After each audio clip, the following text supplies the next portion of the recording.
और गोवा अग्निकांड से जुड़ी हुई ये बड़ी जानकारी आपको बता दें कि लूथरा ब्रदर्स को आज भारत लाया जा रहा है। बड़ी खबर आपको हम बता रहे हैं, थाईलैंड में उनकी गिरफ्तारी हुई थी और अब लूथरा ब्रदर्स को दिल्ली लाया जा रहा है।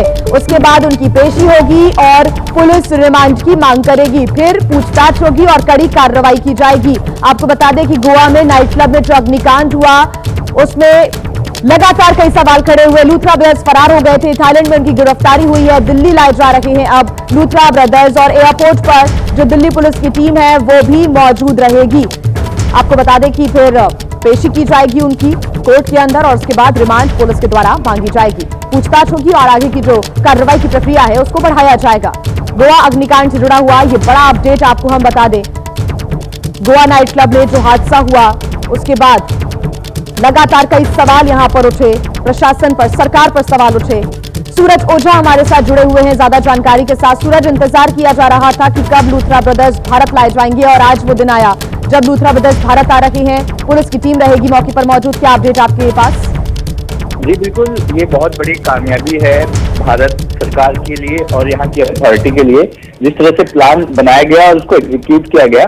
देखिए, आज दोनों जो लूथरा बंधु है उन्हें दिल्ली लाया जाएगा, जहां पर उन्हें फॉर्मल अरेस्ट करेगी गोवा पुलिस। उसके बाद लोकल कोर्ट में उन्हें पेश किया जाएगा। पेश करने के बाद जो ट्रांजिट रिमांड ली जाएगी और फिर दोनों को गोवा लाया जाएगा और फिर यहाँ जो लोकल कोर्ट है जहां पर ये पूरा केस चल रहा है अग्निकांड का, उस कोर्ट में पेश किया जाएगा और फिर जाकर उन दोनों से पूछताछ की जाएगी कि आखिर ये जितने भी अवैध कंस्ट्रक्शन किए, जितने नॉर्म्स को फॉलो नहीं किया गया और जो भी संबंधित चीजें हैं उन तमाम चीजों से पूछताछ की जाएगी। और अगर ये घुमाते हैं किसी जवाब को तो इस मामले में गिरफ्तार जो पहले से आरोपी हैं उनके जो बयान है उससे इन्हें क्रॉस वेरीफाई कराया जाएगा। तो जाहिर सी बात है कि अब इन दोनों को जो लीगल एक्शन जो लोकल अथॉरिटीज का है उसका सामना करना पड़ेगा, तो जल्द से जल्द दोनों को गोवा लाया जाएगा। जी, कितने दिन की पहले यहाँ पर ऑफिशियली जो रिमांड है वो मांगी जाएगी सूरज? और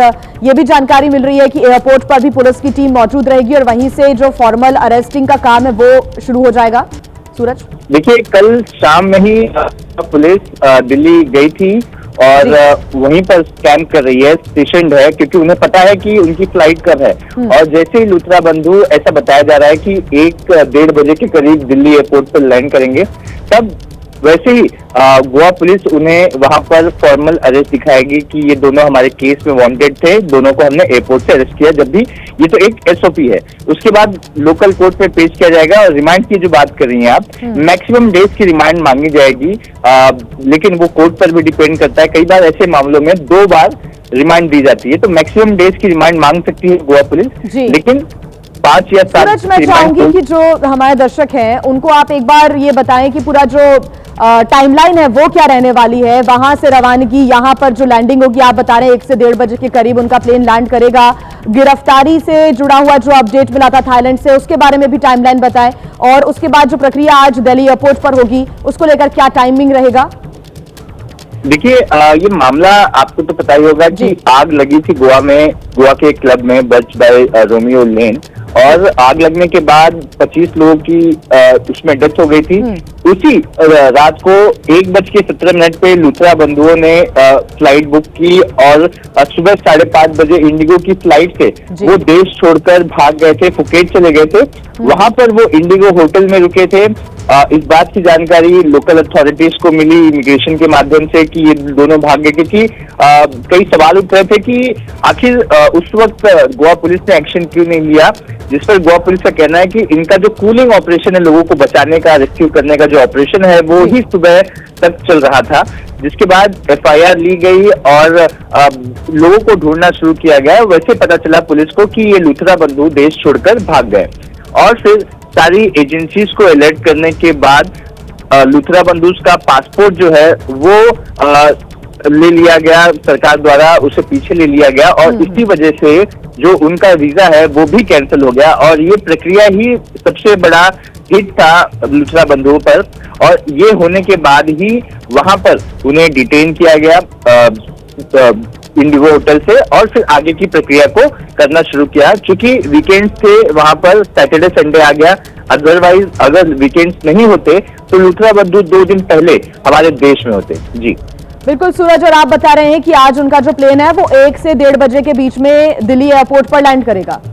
उनके साथ वहां से जो ऑफिशियल्स हैं उनके आने की भी जानकारी है और वो सौंपेंगे एक तरीके से गोवा पुलिस की टीम को, और उसके बाद जो आगे की प्रक्रिया है वो पूरी की जाएगी। सूरज जी बिल्कुल, जैसे ही लुथरा बंधु दिल्ली एयरपोर्ट पर लैंड करेंगे उन्हें गोवा पुलिस अरेस्ट करेगी ऑफिशियली, उसके बाद लोकल कोर्ट में पेश किया जाएगा और जितनी जल्द से जल्द वो सारी फॉर्मेलिटी हो जाएगी उसके बाद उन्हें अगली ही फ्लाइट से दिल्ली से गोवा लाया जाएगा। यहाँ पर उन्हें आज अगर इस प्रक्रिया में देरी होती है तो उन्हें कल के दिन यहाँ का जो मापुसा कोर्ट है उस कोर्ट में पेश किया जाएगा। कोर्ट में पेश करने के बाद कोर्ट को सारी बातें पुलिस बताएगी कि आखिर ये दोनों किस तरह से जांच एजेंसियों से भाग रहे थे और भागते भागते इन्होंने ये थाईलैंड चले गए। उसके बाद जब ये इन्हें हम पकड़ रहे थे कोर्ट में इन्होंने झूठ कहा कि इनकी ऑलरेडी प्लानिंग थी वहां जाने की, जबकि हमारे पास रिकॉर्ड थे कि उन्होंने उसी दिन 1:17 पर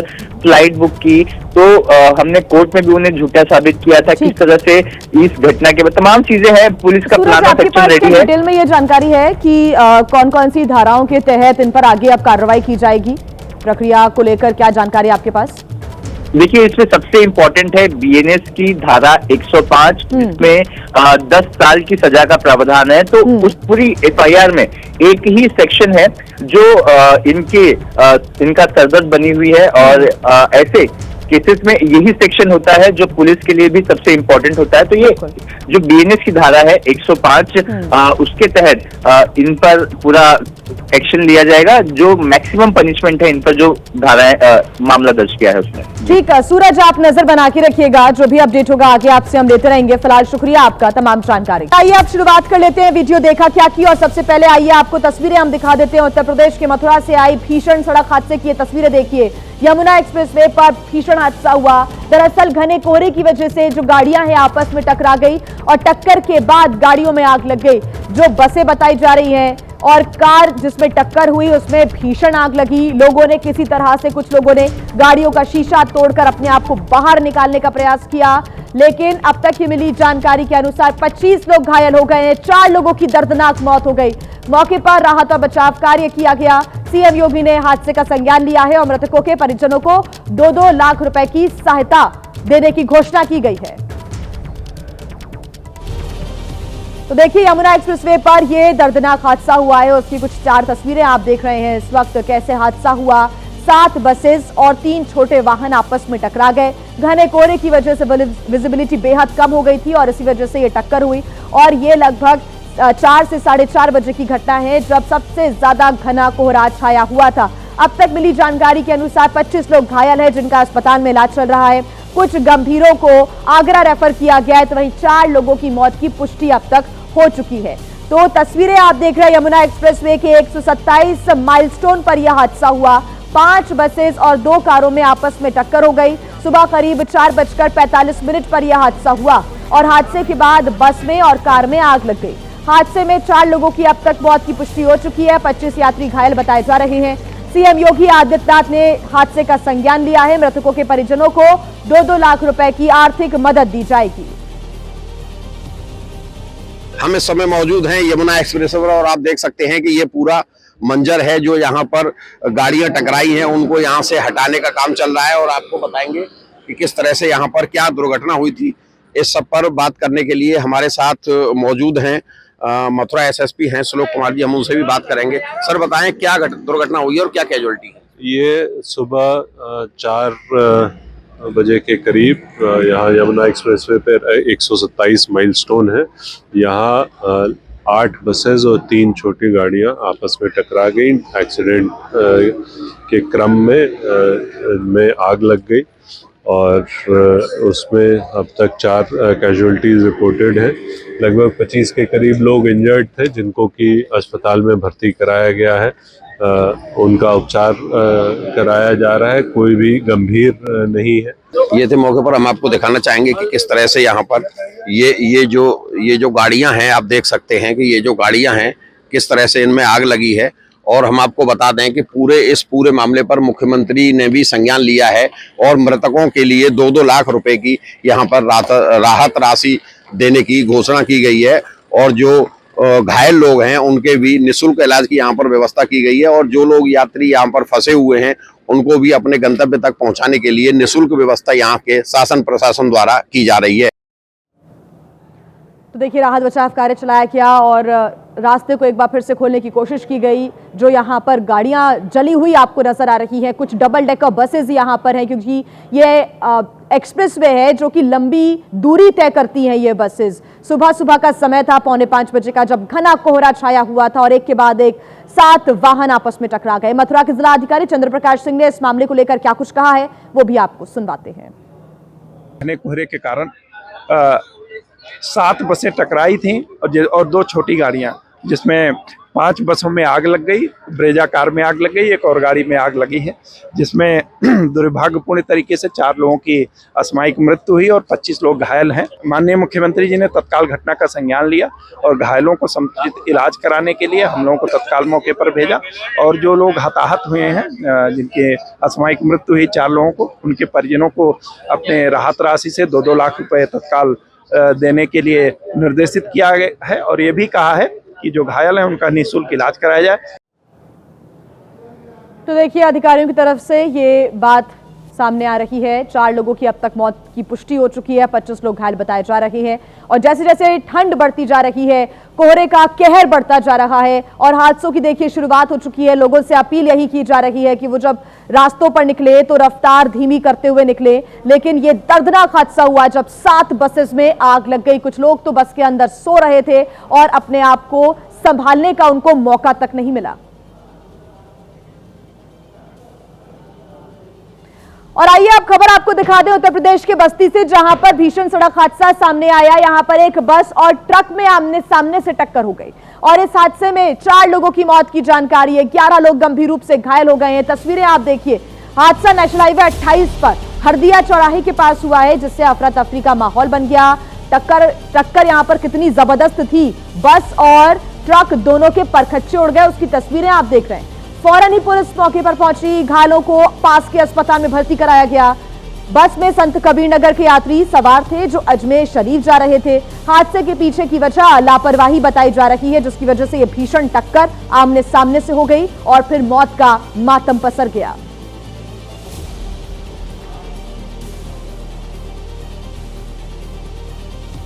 आज 16 दिसंबर है। आज ही के दिन 1971 में भारतीय युद्ध रणनीति का लोहा पूरी दुनिया ने माना था, क्योंकि आज ही के दिन 1971 में पाकिस्तान ने न सिर्फ भारत के सामने आत्मसमर्पण किया था, बल्कि उसके 2 टुकड़े भी हो गए थे और बांग्लादेश अस्तित्व में आया था। इसी गाथा को जीवंत करने वाला एक वीडियो इंडियन आर्मी ने जारी किया है, जिसमें भारतीय सेना की शौर्य गाथा को दिखाया गया है।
और आइए खबरों में आगे बढ़ते हुए अगली खबर का रुख कर लेते हैं। दिल्ली से सटे गुरुग्राम में आग की वजह से हड़कंप मच गया।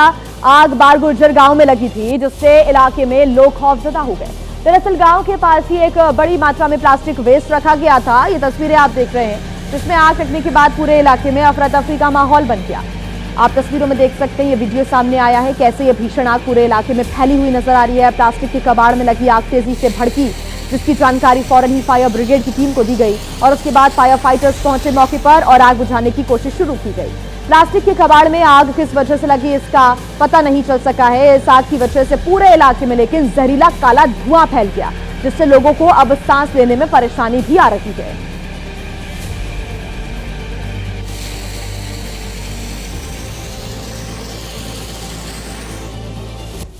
और एक बड़ी खबर आपको बता दें, डॉलर के मुकाबले रुपए में गिरावट का दौर लगातार जारी है और हर दिन कहीं ना कहीं ये जो गिरावट है उसका सिलसिला चल रहा है। $1 के मुकाबले सबसे निचले स्तर पर रुपया पहुंच चुका है। $1 के मुकाबले रुपए 90.82 पर पहुंच चुका है। तो बड़ी खबर इस वक्त हम आपको बता रहे हैं, डॉलर के मुकाबले लगातार सबसे निचले स्तर पर अब रुपया पहुंच गया है और ये जो गिरावट का सिलसिला है वो ऐसे ही जारी है, यानी कि रुपया कमजोर होता हुआ कहीं ना कहीं दिख रहा है। $1 के मुकाबले यानी कि $1 is equals to 90.82 rupees. Jordan पहुंचते ही पीएम मोदी के स्वागत में मोदी मोदी के नारे लगाए गए। वहीं पीएम मोदी ने जॉर्डन के किंग अब्दुल्ला से हुसैनिया पैलेस में मुलाकात की और आतंकवाद के खिलाफ दुनिया को कड़ा संदेश दिया। जॉर्डन के हुसैनिया पैलेस पहुंचे पीएम मोदी का किंग अब्दुल्ला ने गर्मजोशी से स्वागत किया। दोनों ने कई वैश्विक मुद्दों पर चर्चा की, जिसमें सबसे अहम मुद्दा आतंकवाद के खिलाफ था। आतंकवाद के विरुद्ध हमारा साझा और स्पष्ट रुख है। आपके नेतृत्व में जॉर्डन ने आतंकवाद, उग्रवाद और रेडिकलाइजेशन के खिलाफ पूरी मानवता को एक सशक्त और रणनीतिक संदेश दिए हैं। पीएम मोदी ने किंग अब्दुल्ला की सराहना भी की। बदले में किंग अब्दुल्ला ने पीएम मोदी का आभार जताया। किंग अब्दुल्ला ने पीएम के दौरे के दौरान हुए समझौतों और एमओयूज पर खुशी जताई। As you mentioned earlier on, because our countries will mark 75 years of diplomatic relations. बता दें कि भारत और जॉर्डन के रिश्तों के लिहाज से पीएम मोदी का यह दौरा बेहद अहम माना जा रहा है, क्योंकि 37 साल बाद किसी भारतीय प्रधानमंत्री का यह पूर्ण द्विपक्षीय दौरा है।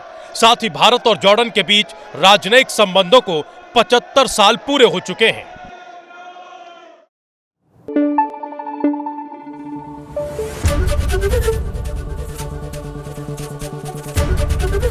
एबीपी न्यूज आपको रखे आगे।